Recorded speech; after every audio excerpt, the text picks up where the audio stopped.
Hey guys, welcome back to our urban homestead and welcome back to the kitchen. My name is Chelsea. For those of you who are new here, welcome. And those of you that have been here a while, welcome back. So this video was a requested video, and Linda, I'm sorry it took so long, but here it is, darling. So I hope that it inspires you to do it, and I hope that I explain it correctly. It's canning beef gravy. So I have 3 quarts of my beef gravy, not beef gravy, beef stock from my pantry.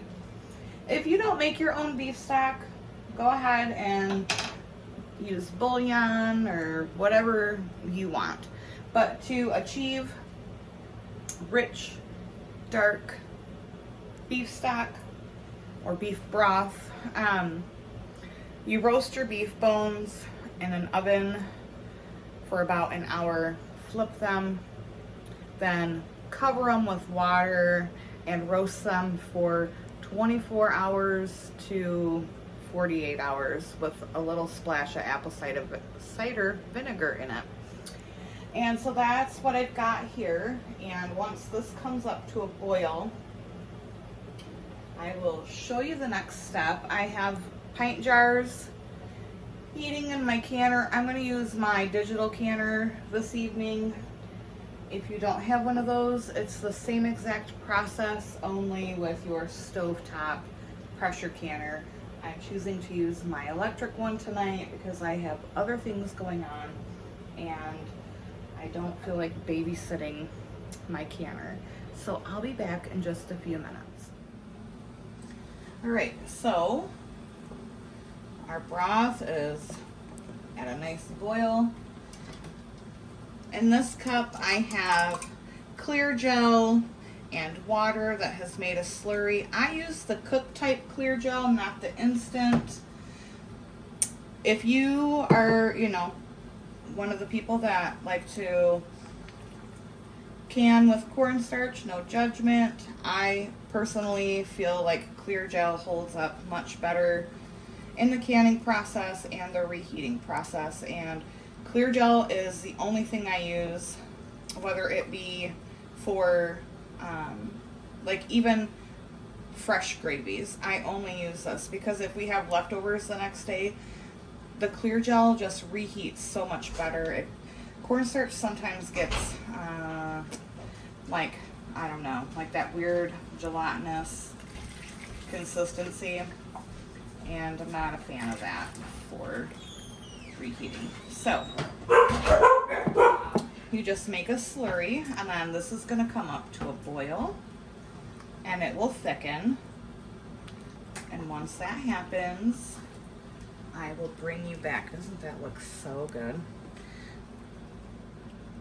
Yum. So this is generally the consistency of gravy that I prefer. Not too thick and not too thin. Okay, so I'll meet you over at the counter and we'll get these jarred up and into the canner. All right, so we're gonna fill the jars.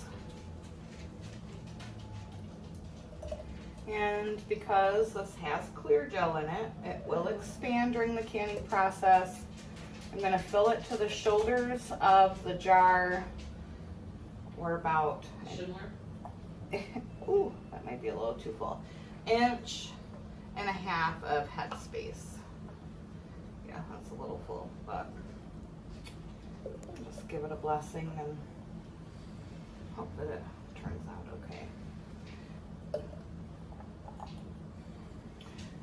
So because my stock does have just the tiniest little flecks of meat in it, I'm going to pressure can these for 75 minutes. If yours does not have any specks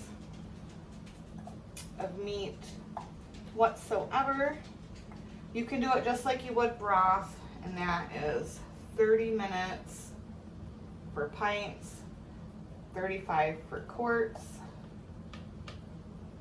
But since mine does, we're gonna do it for 75 minutes pints, or it would be 90 minutes if I was doing quarts. I gotta tell you, it's an interesting combination of smells right now. We've got this delicious beef gravy smell, and then I have a crock pot full of apples with cinnamon and other stuff, because Tanya, another subscriber, wanted to see how to make applesauce. So it is. You agree about chocolate cake from earlier? What? Don't forget about the chocolate cake smell from earlier. And the chocolate cake smell from earlier. Okay, then you're going to, ooh, those are hot. Wipe your rims, put on a lid.